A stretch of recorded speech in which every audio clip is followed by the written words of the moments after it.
Hello beautiful people. అప్పుడప్పుడు ఫ్యామిలీతోని time spend చేయడం చాలా ఇంపార్టెంట్. అందరం కలిసి ఒక ఇంట్లో ఉన్నా కూడా మాట్లాడుకోనికి అస్సలకి వీలే అవ్వదు జాబ్ టైమింగ్స్ వల్ల. ఇలాంటి సడన్ ట్రిప్స్ వల్ల అట్లీస్ట్ ఫ్యామిలీతోని ఒక 2 డేస్ టైమ్ స్పెండ్ చేయనీకే దొరుకుతుంది. ఎక్కడికి వెళ్తున్నామంటే శ్రీశైలం. ఎప్పుడో 15 ఇయర్స్ బ్యాక్ మేము స్కూల్లో ఉన్నప్పుడు పోయిందంటే మళ్ళీ ఇప్పటిదాకా పోలేదు. మేము ఎన్నిసార్లు ప్లాన్ చేసుకున్నా అస్సలకి పాసిబుల్ కాలేదు. ఇప్పుడు శివయ్య రప్పించుకుంటున్నాడు కాబట్టి మేము వచ్చినాము.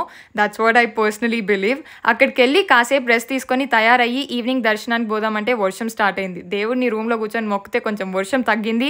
దర్శనానికి వెళ్ళిపోతున్నాం బికాస్ టైం లేదు. దర్శనంలో ఎంతసేపు పడుతుంది, క్యూ ఏది తెలియదు.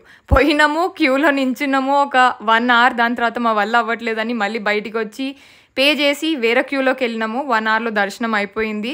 ఎక్స్పెక్ట్ చేయనంత మంచిగా దర్శనం అయ్యింది. ఫస్ట్ టైం చాలా హ్యాపీగా ఫీల్ అయినాము. పొద్దున్న నుంచి బస్సులో ట్రావెల్ చేస్తున్నామని ఎక్కడా తినలేదు. సో ఫుల్ ఆకల్లో ఉండే. అన్నీ తిని రూమ్కి వచ్చినాము. రెస్ట్ తీసుకొని అస్సలకి లేకుండే.